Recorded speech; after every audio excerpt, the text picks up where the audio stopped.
Assalamu alaikum, I'm Aisha and you're watching Samaa News. Here are today's headlines.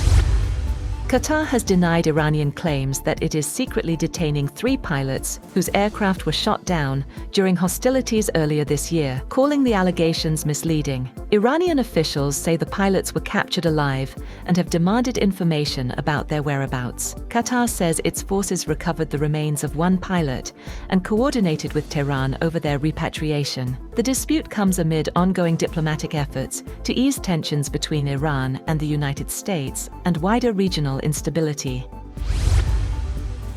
Iranian Foreign Minister Abbas Araghchi says talks with Oman on shipping routes through the Strait of Hormuz are continuing but are separate from any decision to reopen the strategic waterway. Araghchi said Tehran and Muscat are working on a temporary maritime route for commercial vessels, which could later become permanent. He stressed that reopening the strait depends on the United States fulfilling its commitments under a June Memorandum of Understanding. President Donald Trump has declared that he will soon declare the Strait of Hormuz a territory of the United States, although it was unclear whether the remark represented a serious policy proposal. However, Iran immediately rejected Trump's remarks, insisting that Tehran alone controls decisions over whether the Strait of Hormuz is open or closed. Iranian Deputy Foreign Minister Kazem Garibabadi said Tehran would not be intimidated by US threats or a display of military force.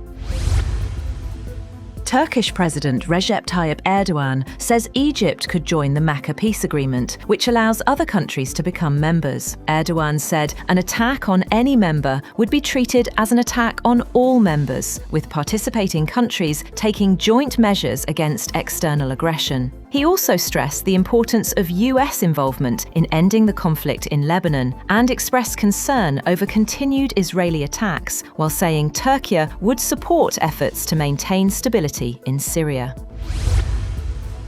Hezbollah has condemned recent Israeli attacks across southern Lebanon, accusing Israel of an act of aggressive escalation and targeting civilians. According to Al Jazeera, the group has said Israel expanded its strikes to a house near Ansar village and a building in Deir al-Zarani. Hezbollah accused Israeli Prime Minister Benjamin Netanyahu of seeking to escalate the conflict for domestic, political and electoral gains. Hezbollah has criticized the Lebanese government, calling on authorities to focus on stopping Israeli attacks rather than pursuing negotiations.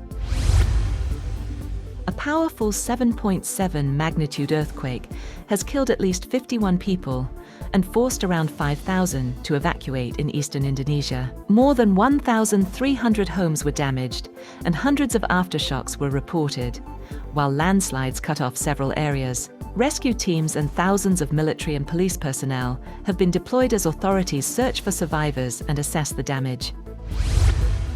That's all for now. For more updates, visit www.samaa.tv. Thank you for watching Samaa News.